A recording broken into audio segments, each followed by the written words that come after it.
Unfortunately, there are people in the world who commit terrible acts and think that they will go unpunished. However, sooner or later they face the consequences of their actions. My wife always had an impeccable alibi and gave me no reason to be jealous. However, one day I noticed a strange detail that got me thinking. Small details can sometimes signal problems in a relationship. The first sign that something was wrong, I noticed when I saw the hair on the back of my wife's neck become damp. I usually didn't pay attention to that part of her body, but that night when she went to bed, I wanted to hug her. As I touched her hair, I felt the moisture and began to ponder. After all, this was the same night she attended one of her monthly library board meetings. I couldn't sleep, waiting for her return and hoping for a pleasant evening. It had been a week since we had been close, and that evening I realized that there was clearly something wrong with my wife. My wife's name is Mona.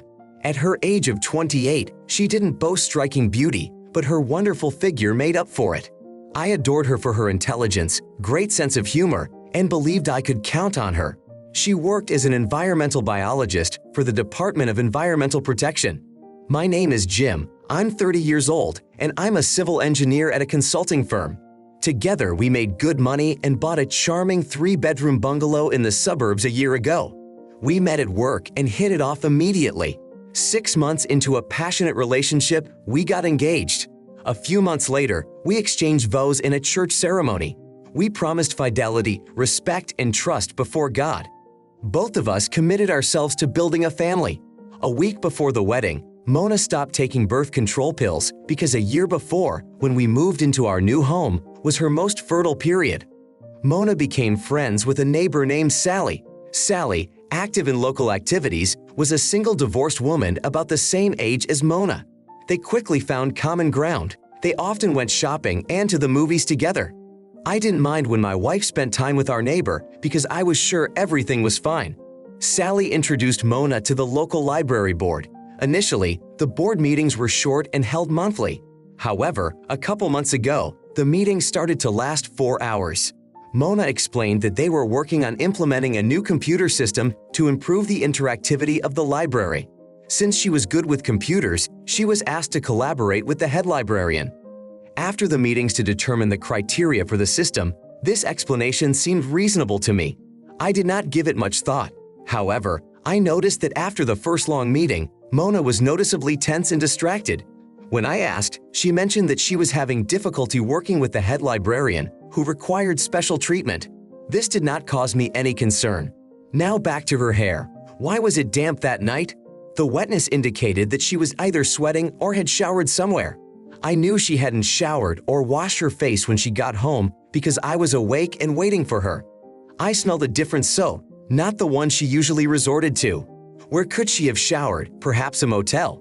My mood turned suspicious as she started to move away from me.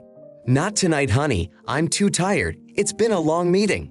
"I'm tired, and we both have to work tomorrow," she said. "Okay, honey, get some rest," I replied. With that, she moved to her side of the bed, turned away from me, and fell fast asleep. I found it strange that she didn't want intimacy, even though we had planned and were ready to start a family. We wanted to have a child. Her habit of avoiding intimacy after library meetings, citing fatigue, reinforced my suspicions.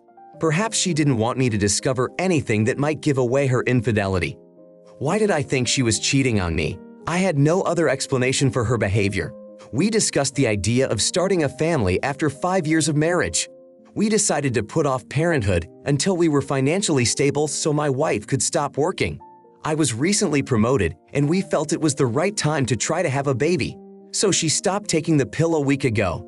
However, I couldn't shake the agonizing worry. What if things didn't work out between us and I ended up being responsible for child support? I needed to carefully consider my options. I lay awake for a long time contemplating what to do next. The first immediate decision was to delay intimacy with her. But how could I do that without arousing suspicion? It was a difficult dilemma.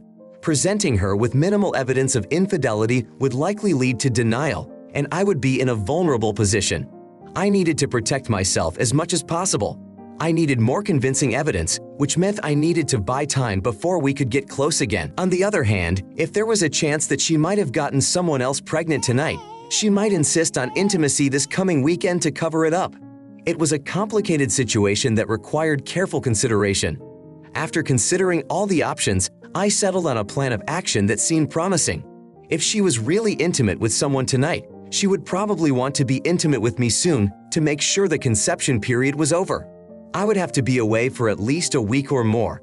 Planning a business trip seemed like the most appropriate way to gauge her reaction. Although I didn't go on many business trips, when I did, it usually lasted about a week, which could fit the pattern I had developed. Now, I needed more information. Oh yes, who was her lover? How long did their affair last? Where did they meet if their meetings coincided exclusively with library board meeting nights? That could mean her lover was one of the board members. There was something I needed to find out, so I quietly got out of bed and went downstairs, where I found her purse. It was the repository of all her valuables, and I thought it was a promising place to look.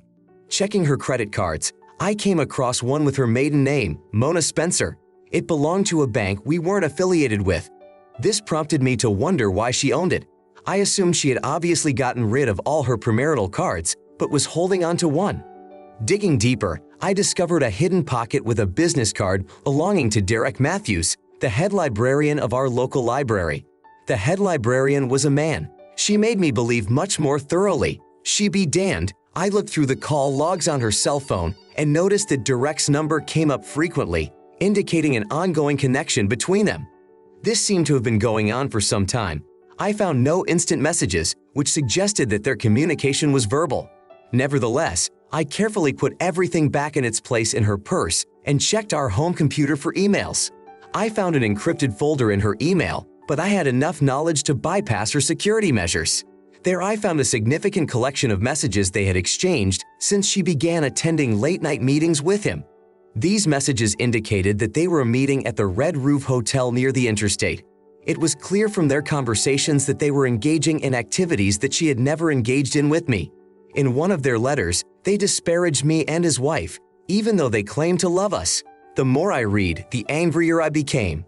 I copied all of their letters into my folder with the intention of printing them out later. Then I went upstairs to one of the spare bedrooms where my clothes were stored. The main dressing room in the bedroom was left for her things. I picked up my suitcase and bag of clothes and started packing for the 5:30 a.m. business trip. I got ready for the trip and walked into our bedroom. Mona, still sleepy, sat up and asked, "Why are you up so early, Jim, and why are you dressed?" I replied, "I have a plane to catch, honey. I didn't have time to tell you last night, but I have to leave around 7 o'clock.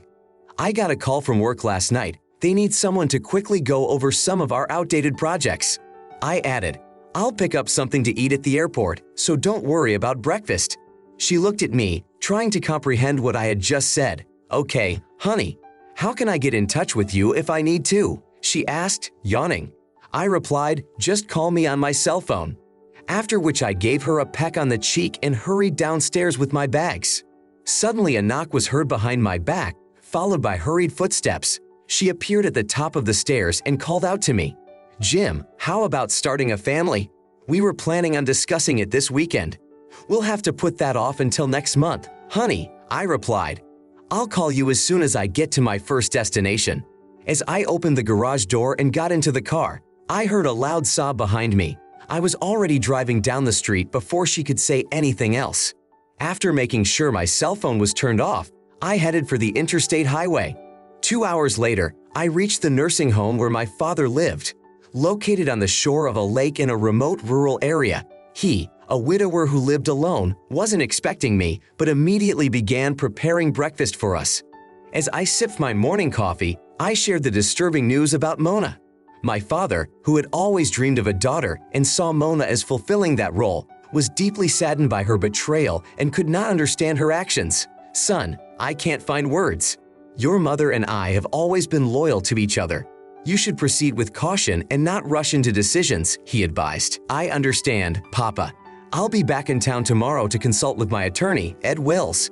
I need to understand my legal options," I replied. Ed deserved our trust. We had relied on him for years. "That's okay, Dad. Your coffee is as good as ever and your omelets are unbeatable," I complimented. "If you ever start cooking your own food, you'll have a chance to perfect your skills," he joked. I grinned back. Around 9 a.m., I called my office and spoke to my boss. We agreed that if Mona called looking for me, he would just say I was on the road. He even instructed his secretary to tell the same story to everyone who called. I also asked for a week's vacation, which my boss approved.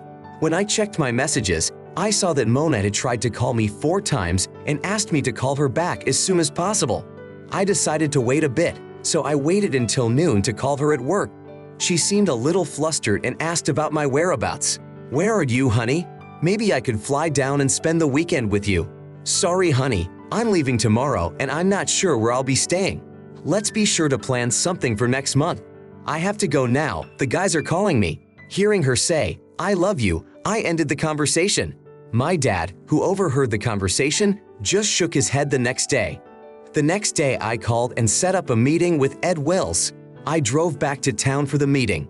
"It's good to see you, Jim. What brings you here today?"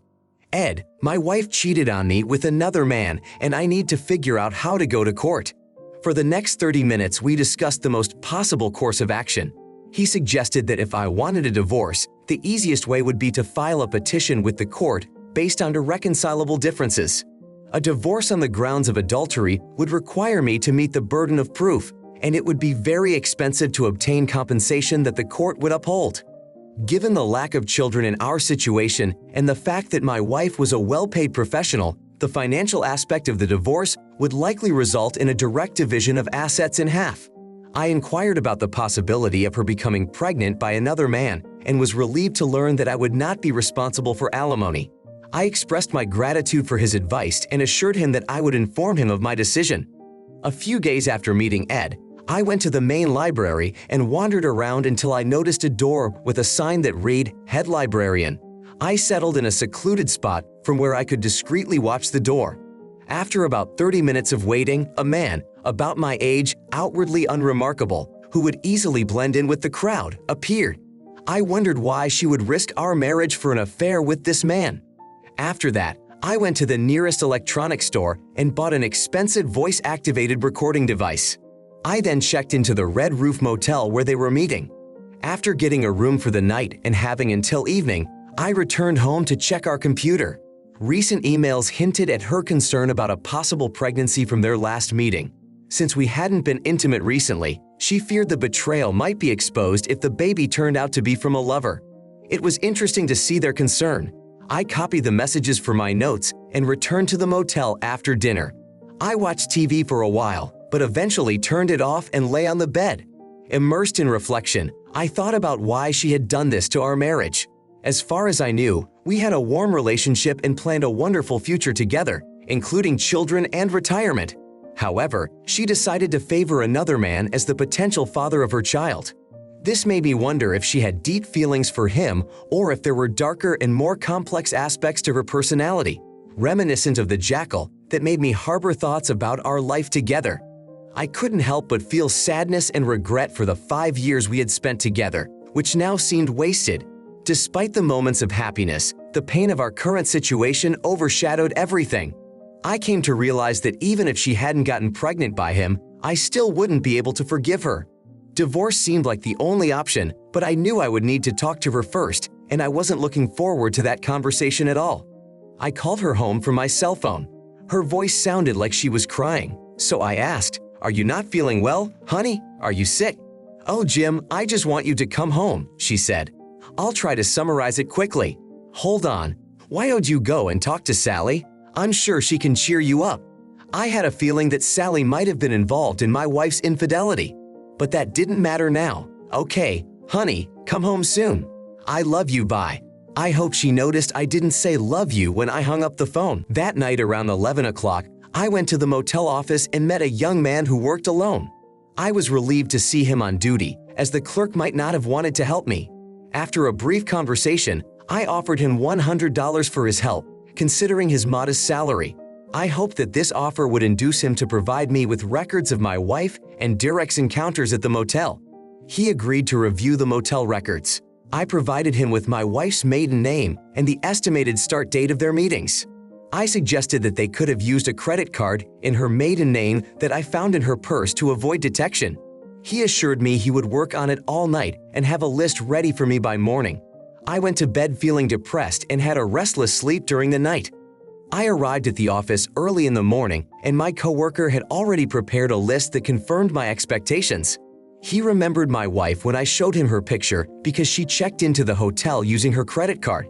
He noted that they usually spent about an hour or so in the room before separating in different cars. This was typical of many unfaithful spouses he had encountered. After breakfast, I returned to my father's house. We spent the rest of the week fishing. On Thursday, I called Ed Wiltz and asked him to start the divorce process. He assured me that he would have all the necessary paperwork ready within a few days. I continued to call home, pretending I was in another city. This made Mona feel more and more depressed with each call. It made me feel sorry for her, but I remained firm in my decision not to absolve her of responsibility. My desire for revenge was palpable, albeit mixed with bitterness. I returned home Friday afternoon. Judging from their last emails, the relationship with her lover had begun to fade, and the fear of a possible pregnancy was weighing heavily on them. It looked like I didn't need the tape recorder anymore, and I could get it back by demanding my money back. I had enough proof of her cheating. I started typing up 2 copies of their email correspondence. I felt that Derek's wife deserved to see documentation of their affair. My next step was to confront Mona directly or wait for her to confirm the pregnancy. When Mona returned from work, she hugged me tightly, tears streaming down her face. "Oh, Jim, I missed you so much," she said. "Oh my God, honey, what happened? Is the sink clogged again?" I asked jokingly. "No, I realized how much I love you and miss you when you leave," she admitted. "I want to tuck you into bed and accomplish what we've been planning for so long.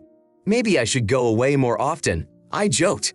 No, I don't want you to leave again," she quickly added. "Okay, honey, let's have dinner together and then we'll go to the bedroom," I suggested. "That sounds like a plan," she said, smiling through her tears. We decided to go to a nearby restaurant. After a quick dinner, we headed back home. As we walked up the stairs to our bedroom, she ran forward at the speed of light. When I walked in, she was already lying on the bed. "Hurry up, honey, I'm ready," she said. I couldn't help but think about the fact that soon she would no longer legally belong to me. But I wasn't going to give her to someone else. She had always been mine alone, and I thought that was the way it was going to stay. But unfortunately, it didn't matter anymore. Time was running out. Almost reverently, I leaned over and kissed her lightly on the lips. Then she took the initiative. What she started doing was exactly as described in her emails with her lover. She was obviously trying to placate me. I decided to stop her and perhaps do the worst thing possible. Bring everything to climax and interrupt her a couple seconds before the end. Yes, I know it's not the most original thing to do, but I thought it was funny and appropriate at the time. "Oh honey, you're great at this. No one can match you," she said when I first started. I couldn't help but wonder how many other people she was comparing me to and who was complimenting her. It didn't give me any pleasure.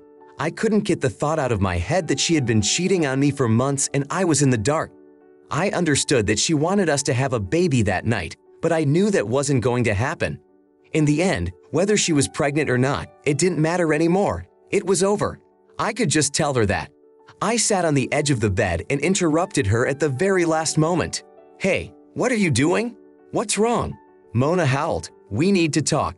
I stopped it because I can't stop picturing you with Derek, I said. She sighed dramatically. When I turned to her, she was looking at me with a look of horror on her face. "Because of you, I'm going to file for divorce," I continued. She suddenly jumped up and rushed into the bathroom. She was throwing up. I could hear every rustle she made as the world around her crumbled. Finally, she stopped and tears flowed from her eyes. I got up and looked into the bathroom.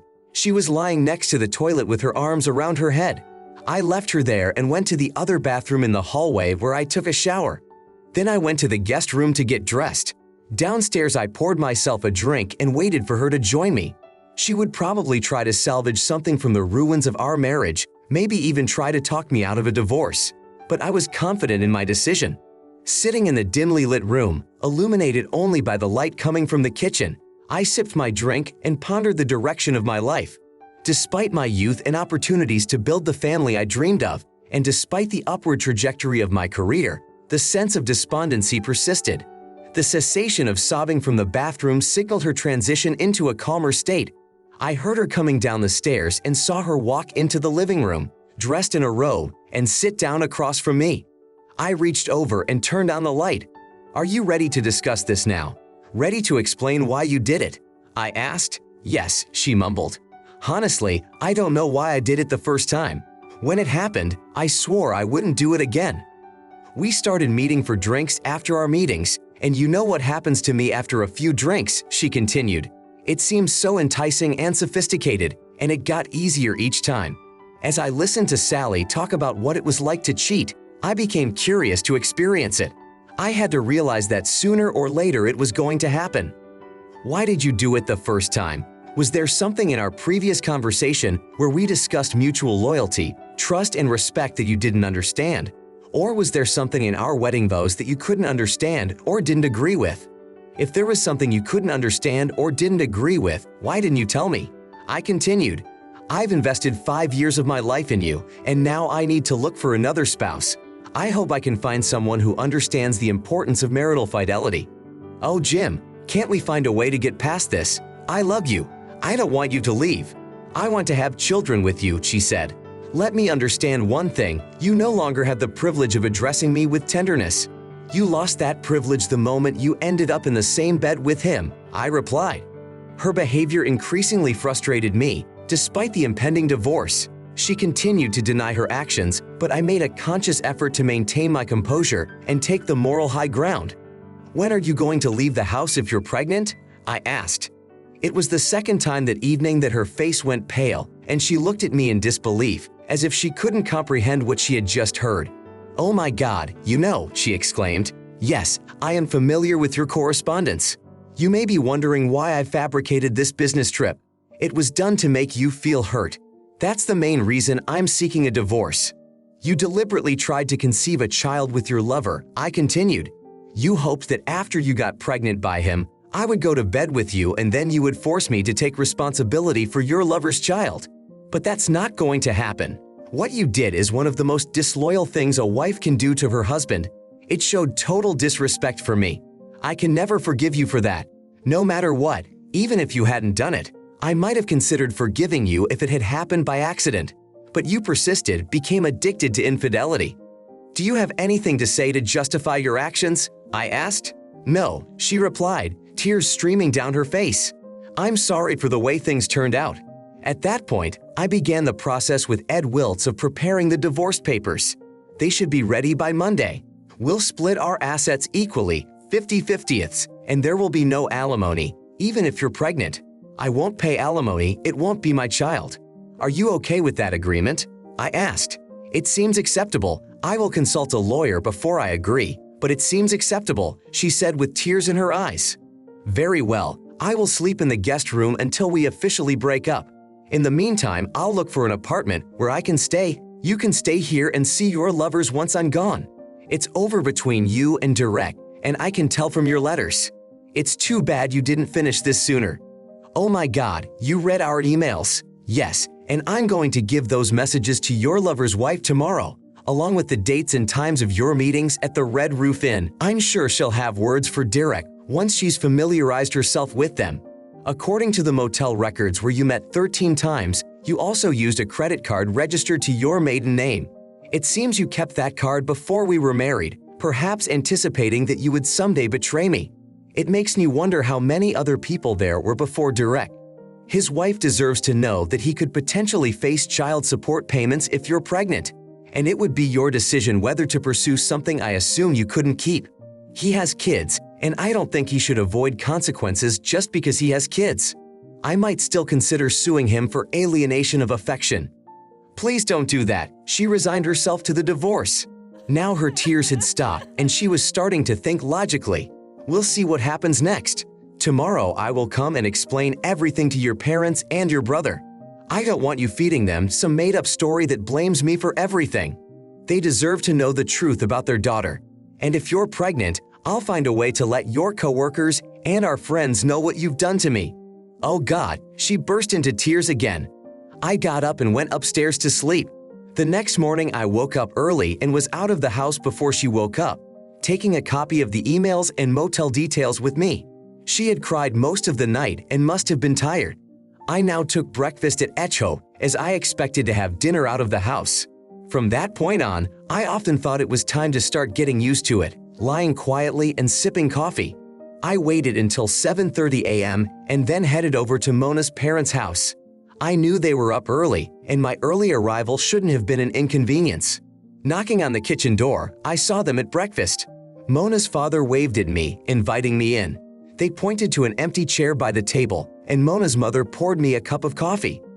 "Why are you here so early, Jim? Do you want breakfast?" she asked. No, I've already eaten.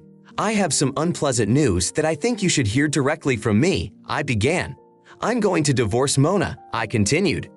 Mona's mother shrieked and dropped the coffee cup. The coffee splattered all over the tile floor. "Divorce?" she exclaimed, stunned. "Jim, are you serious? We were planning on starting a family. I discovered that she's been having an affair for the past few months, and she may already be pregnant by her lover," I explained. Mona's younger brother, Simon, entered the kitchen, taken aback by the noise of a broken cup. He caught the end of the conversation. "Holy shit," Simon exclaimed, joining in the general shock. Questions flew from all directions. "Are you sure? This can't be happening. Where is she? Can't you figure it out? Who is this other man?" I tried to answer their questions. "Yes, I'm sure of it. I have emails and motel records to prove it, and she admitted it herself. As far as I know, she's at home now, unless she sought comfort from her friend Sally. I don't see any way out of this situation. I am convinced she was trying to conceive a child with him and just ignore it. This is inexcusable for any husband. Her lover is Derek Matthews, head librarian. He's also married, and I hear he has children." Mona's mother jumped up and rushed to the phone. I heard her dialing, unable to believe her daughter could have done such a terrible thing. "I hope you can make it through this," I replied. "She's going to need both support and rebuke, because I don't think she realizes the seriousness of her actions. She's not only ruined our marriage, but probably his as well." Mona must have still been home because I heard her mother start questioning her. As I got up to leave, Mona's father took my hand. Tears were streaming down his face. He was apologizing, and it hurt me to watch it. I loved her parents and brother very much, and it was hard for me to burden them with this news. But there was no way to soften the blow. I walked away feeling the devastation this would cause to so many people. Then I headed toward Derek Matthews' house. Parking in front of their modest bungalow, I walked to the front door with a packet of papers and rang the bell. Derek opened the door and tears appeared on his cheeks when he saw me. "Can I help you?" he asked. "I want to talk to your wife and give her a message, Mr. Matthews." "I'm sorry, my wife is unavailable. Please give it to me and I'll make sure she gets it," he replied. "Mr. Matthews, I know that Mona has informed you of my arrival. There is nothing you can do to prevent me from relaying that information to your wife or talking to her. I suggest you let her come to the door, or I will sue you for alienation of affection," I insisted. After some hesitation, he turned away and called out, "Marge, there's someone here to see you." Then turning to me, she says, "You're a rascal. No, Mr. Matthews, you are the one to blame for the affair with my wife. You ruined my marriage, and I'm going to do the same to yours." With a sigh, he turned away from the door. When his wife approached, she asked with obvious bewilderment and excitement, seeing her husband's distraught state and my own. "Mrs. Matthews, I have some unpleasant news to share with you. Your husband has entered into a relationship with my wife within the last few months. I am in the process of divorcing her. I have evidence of their relationship, including copies of emails and a detailed list of the dates and times they met at the motel," I explained. As I delivered the news, I witnessed the sudden look of shock on her face. She struggled to internalize my words. "Oh my God, are you sure?" she asked. "You can ask your husband, Mrs. Matthews. He's right behind you." She turned to him and he immediately cried. "I'm very sorry, Marge. I'm so sorry," he said. Her face went pale as she turned to me again. I couldn't help but express my regret. "I'm sorry too, Mrs. Matthews, that our marriages are ending so disappointingly. I'm sorry for you and your children. You should know that my wife may be pregnant by your husband, but I won't talk about it until it's confirmed," I said, holding out a packet of papers to her. "You are free to do whatever you see fit with this," I added before walking away. The sight of her stunned and sad face almost broke my heart. I felt the urge to protect her from such pain, but having accomplished my task, I headed home. Upon arrival, I noticed Mona's absence but was no longer concerned about her whereabouts. Not long ago, I couldn't imagine my life without her presence or the assurance of her safety elsewhere. Now, I felt indifferent. I changed my clothes and began mowing the lawn. Mona, despite her family's objections, decided to terminate her pregnancy. This decision resulted in her significant estrangement from her family. My divorce was finalized as I had originally proposed, leaving me single and in search of a new partner. Someone I once trusted unconditionally has betrayed me. I am now trying to define new criteria for choosing a partner. I have started attending therapy and have delved into the study of psychological ethics.